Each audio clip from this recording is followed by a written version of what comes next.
Friend कैसे हैं। स्वागत करते हैं हम नासिर सर के साथ यूट्यूब चैनल में। फ्रेंड आज मैं आप सभी के लिए गाय पर निबंध लिखना सिखाने जा रहे हैं। दोस्तों आप लोग एग्जाम में देखते होंगे गाय पर निबंध आता होगा लिखने के लिए, तो बहुत सारे ऐसे भी विद्यार्थी हैं जिनको क्या होता है वो नहीं लिख पाते हैं। तो दोस्तों आप इस वीडियो को देखिए, आपको गाय के बारे में आपको सिखा रहे हैं जिससे आप आसानी से आप एक दो पन्ने आप लिख ही लेंगे। तो दोस्तों स्टार्ट कर देते हैं।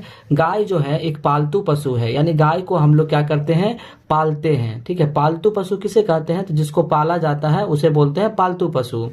उसे चार टांगे होती है ना। पालतू पशु के बाद लिखेंगे उसे चार टांगे होती है, उसे दो आंखें होती है, उसे दो कान होती है, उसे दो सींग और एक लंबी पूंछ होती है। ये सब तो आप देख ही के बता देंगे।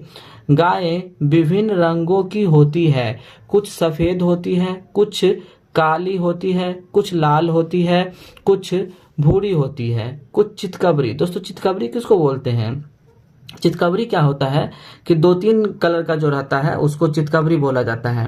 तो कुछ गाय जो होती है चितकबरी होती है। गायें विभिन्न आकारों की होती है, यानी गाय का जो आकार है वो भी विभिन्न विभिन्न होता है।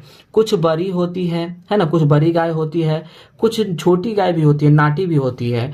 गाय घास, अनाज और भूसा खाती है, यानी गाय घास तो खाती ही है, अनाज भी खाती है, यानी हम लोग अनाज भी उसको देते हैं खाने के लिए तो वो खा लेती है।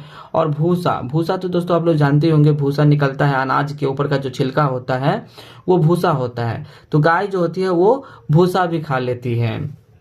आगे बढ़ते हैं। गाय बहुत लाभदायक पशु है, यानी गाय जो है वेरी वेरी यूजफुल एनिमल है, यानी बहुत लाभदायक पशु है।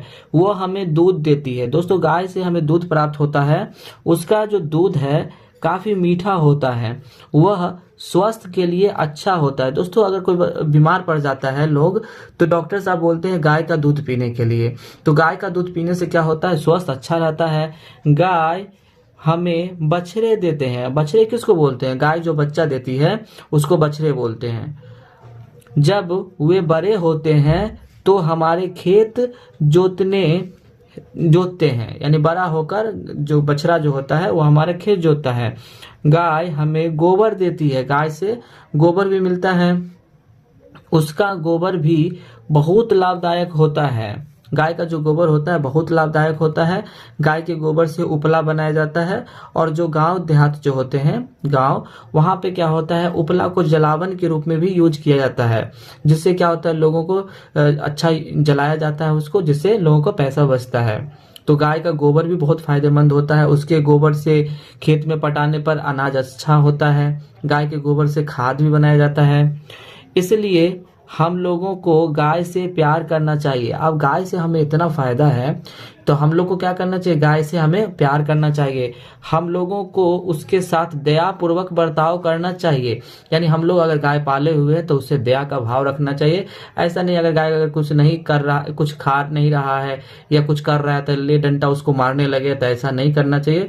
और गाय से हमें दया का भाव रखना चाहिए, क्योंकि गाय जो है बहुत ही यूजफुल यानी कि लाभदायक पशु है ना। तब तक के लिए गुड बाय।